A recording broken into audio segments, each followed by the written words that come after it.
지난 주말에 우리 연휴를 맞이해가지고 수련회를 다녀왔습니다. 주보에 썼듯이 이번 수련회 주제가 하나됨, 하나님 안에서 우리는 하나였어요. 하나님과 하나 되고 우리 교회와 성도가 또 하나가 되고 특별히 하나님이 만드신 자연과 하나가 되기를 바라면서 수련회를 가졌습니다. 풍성했습니다. 또 은혜로웠습니다. 혹시 함께하지 못한 우리 참빛교회 식구들도 많이 계신데 저희들만 수련회 간 저희들만 호사를 누린 것 같아서 죄송한 마음도 있습니다. 상품도 아주 많았거든요. 다음에는 꼭 함께 가실 수 있기를 또한 바랍니다. 하나됨, 하나님과 하나 되는 것, 그리고 우리 교회는 물론이고 이웃과 하나 되는 것, 이것이 오늘 우리가 나눌 주제 화목이라고 하는 겁니다. reconciliation이라고 하는 겁니다. 이 화목의 사전적인 정의는 이렇습니다. 화목한 가정이라고 하는 말이 있듯이 서로 뜻이 맞고 정답다, 화목하다.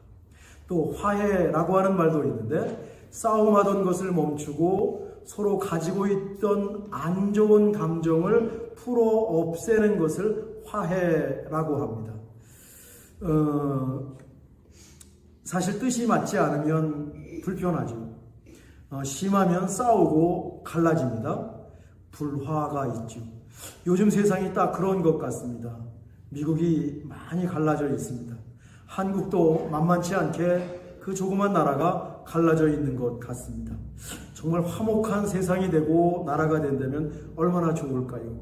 화목이 필요한 시대, 화해가 필요한 시대가 아닌가 싶습니다.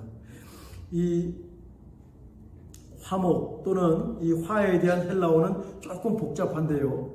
아포카탈라소라고 하는 헬라어인데 어떤 상태에서 다른 상태로 변화되는 것.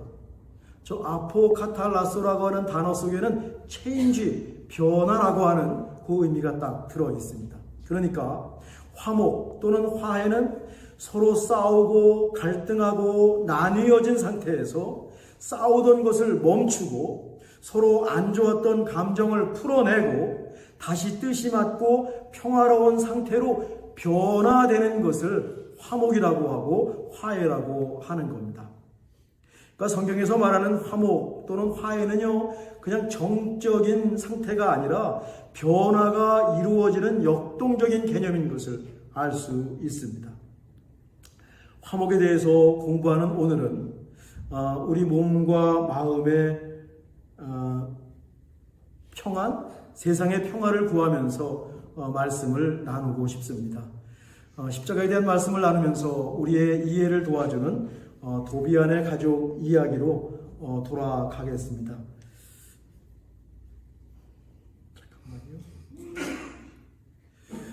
갈릴리의 명문 가문인 도비안가 예루살렘에 제사를 드리러 올라갔습니다. 그래서 거기서 예수님을 믿게 되었죠.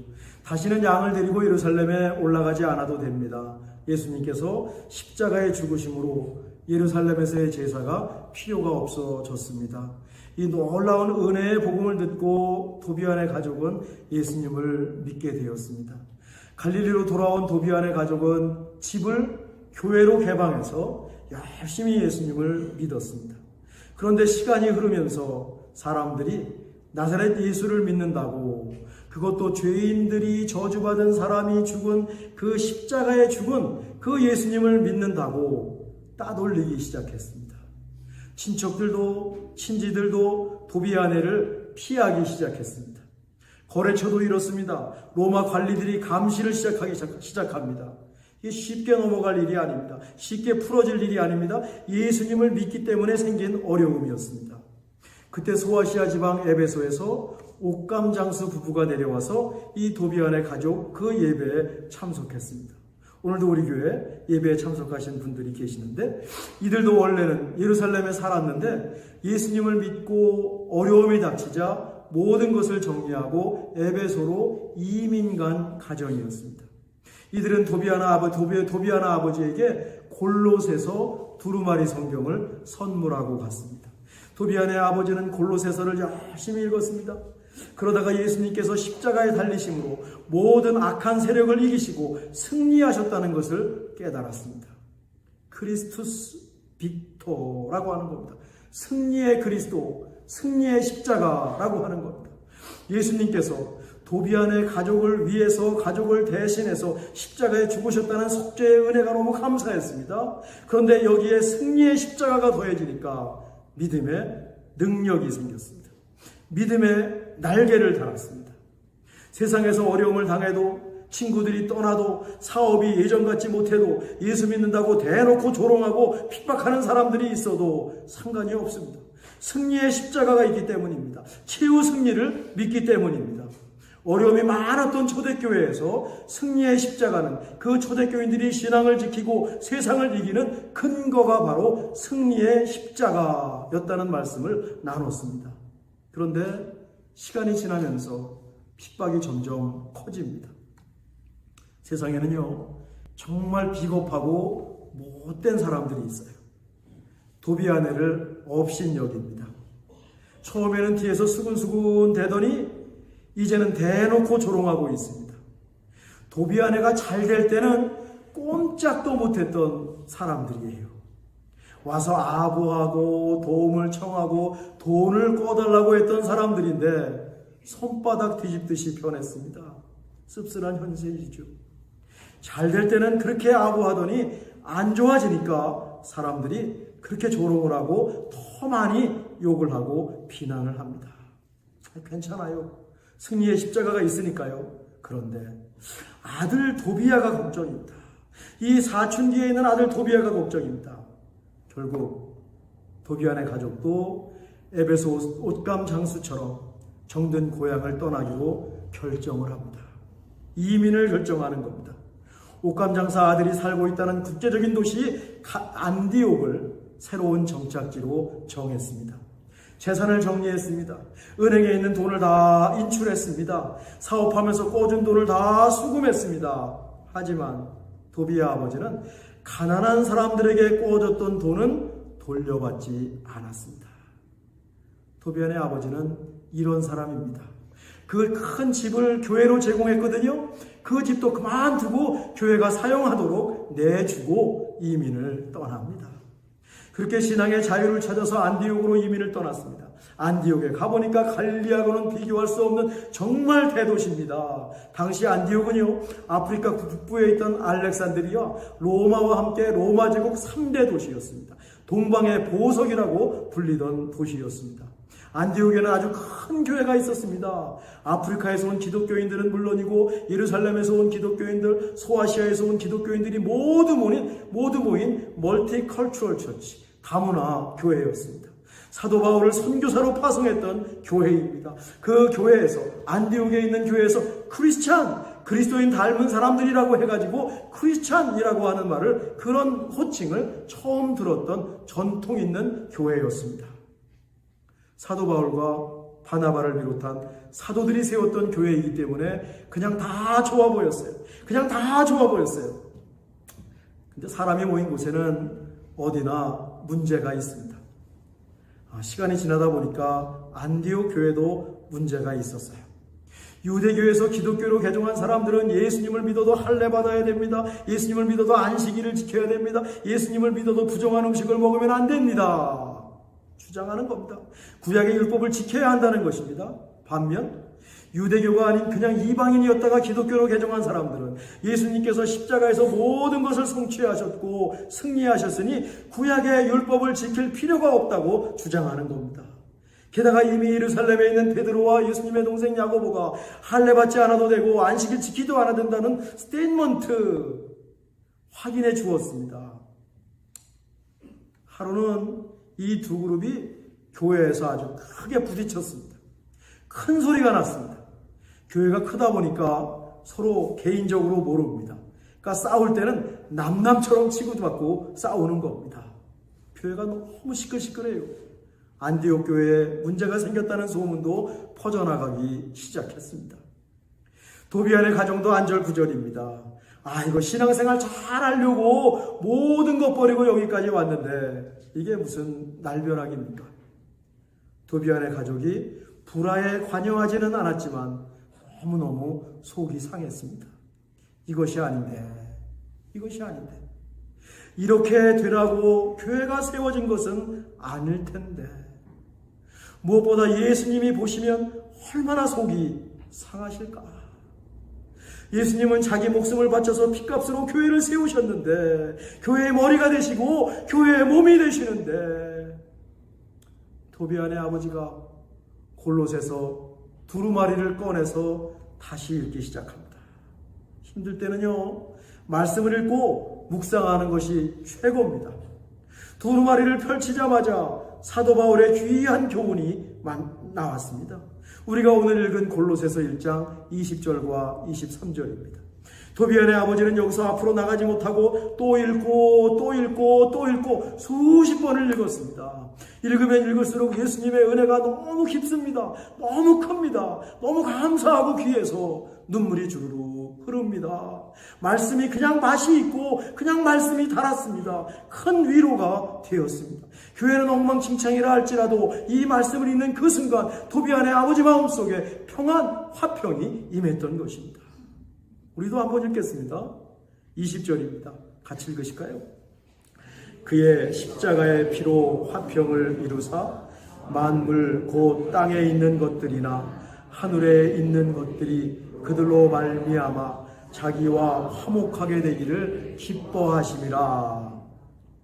예수님을 통해서 땅에 있는 것이나 하늘에 있는 것이나 다 모든 것이 화해했습니다. 예수님께서 그의 피로 십자가의 죽으심으로 평화를 만드셨습니다. 그러니 기뻐하지 않을 수 없습니다. 예수님께서 이것을 이미 십자가에서 성취해 놓으셨습니다. 하나님께서는 세상을 너무너무 사랑하셨습니다. 그런데 인간은 하나님으로부터 점점 더 멀어지기 시작했습니다. 이제는 간격을 좁힐 수 없을 정도로 그 인간이 멀리 떠났습니다. 하나님께서는 자기로부터 멀어진 인간을 그냥 놓아두실 수가 없는 겁니다. 왜? 내 자식인데, 내가 만들었는데, 내 형상대로 만들었는데, 자식을 사랑하는 부모의 마음이죠. 그래서 하나뿐인 아들 예수님을 세상에 보내시고 십자가에 죽게 하셨습니다. 예수님의 십자가가 우리와 하나님을 이어주는 다리가 되었습니다. 예수님께서 그 몸으로 하나님과 우리 사이를 이으셨습니다.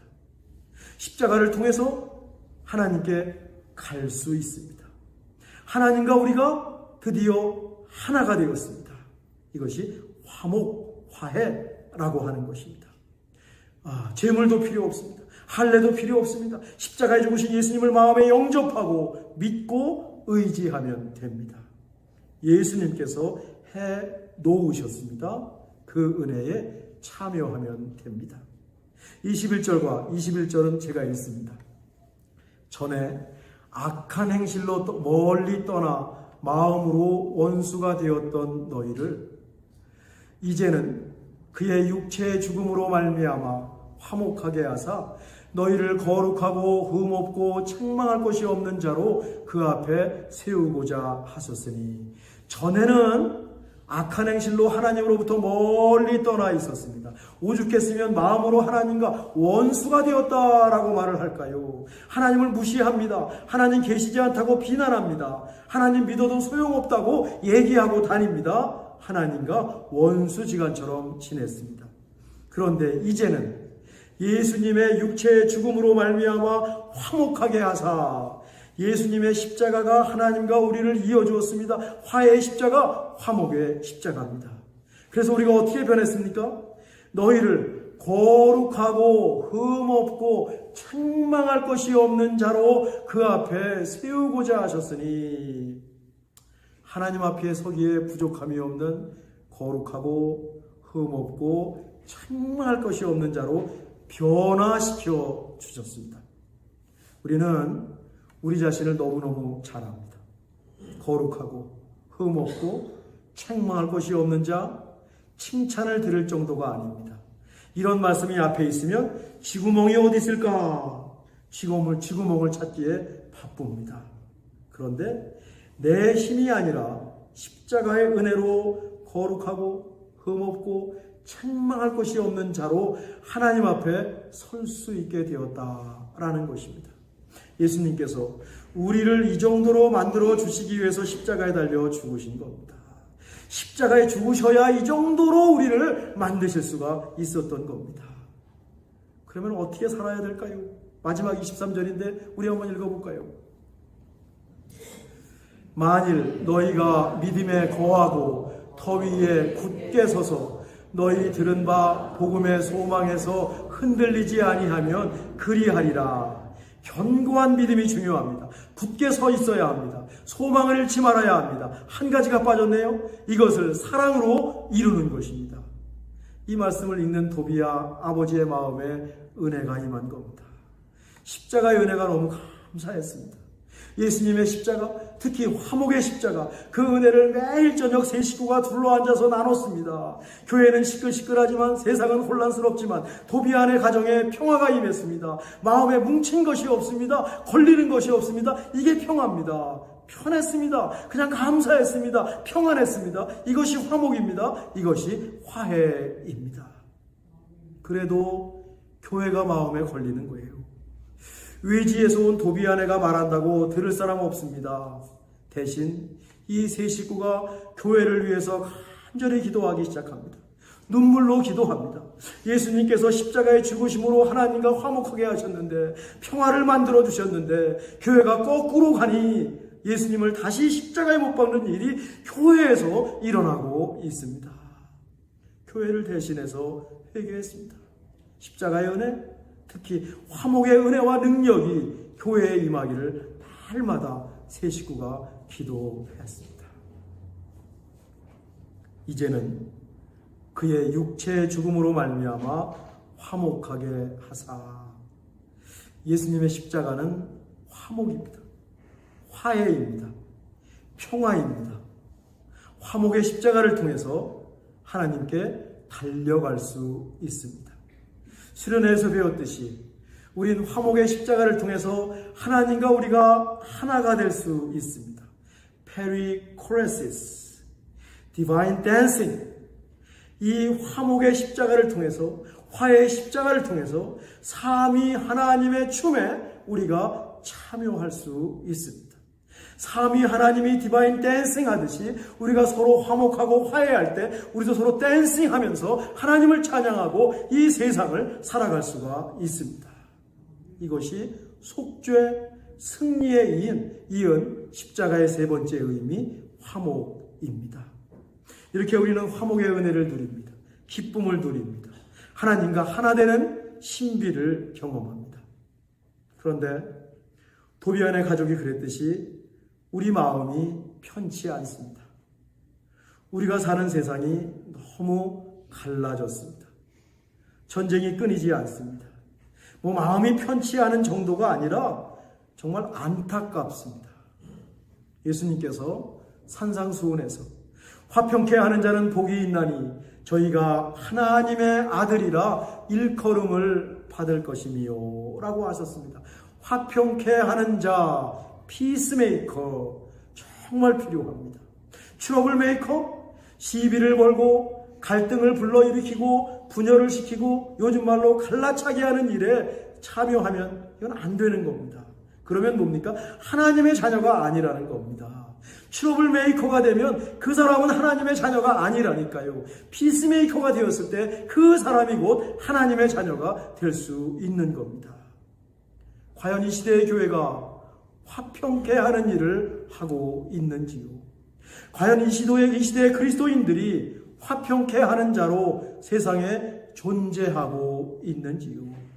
행여나 교회가 세상을 갈라치는데 앞장서는 것은 아닌지요? 그리스도인들이 세상을 갈라치는데 앞장서고 있는 것은 아닌지요? 만약에 그렇다면 하나님의 자녀라고 불릴 수 없습니다. 무서운 말씀입니다. 소름이 돋는 말씀입니다. 세상에서 가장 인종차별이 심했던 남아프리카 공화국이란 나라가 있습니다. 갈등과 차별을 그들이 끊어냅니다. 진실과 화해위원회라는 것을 만들어서 끊어내죠. 이 이야기를 좀 더 다음 주에 하려고 해봅니다. 예수님께서는 평화를 주기 위해서 세상에 오셨습니다. 평화를 만들기 위해서 십자가에 죽으셨습니다. 그 몸을 내어 주셨습니다. 그리스도의 평화가 우리 마음은 물론이고 어그러진 세상에 능력으로 임하기를 간절히 원합니다. 예수님께서 생명을 바쳐서 이루신 십자가의 화목을 저희들이 볼 수 있기를 간절히 원합니다. 우린 믿습니다. 십자가 그 자체에 능력이 있음을 믿습니다. 우리 몸과 마음과 영이 하나님과 하나가 되길 바랍니다. 우리 안에 놀라운 십자가의 화목 평안이 임하기를 간절히 원합니다. 세상이 줄 수 없는, 세상이 빼앗지 못하는 그리스도의 평안을 다음 한 주간 또 구합니다. 동시에 우리가 사는 세상에 진실과 화해, 참된 평화가 임하기를 간절히 원합니다. 기도하겠습니다. 하나님, 화목의 십자가, 화해의 십자가, 평화의 십자가, 그 은혜를 누리게 하옵소서. 그 은혜를 힘입어 세상 속에서 화평케 하는 자로 살게 하옵소서. 다음 한 주간 참비 식구들이 가는 곳에, 있는 곳에 평화가 임하게 하옵소서. 예수님의 이름으로 기도하옵나이다. 아멘.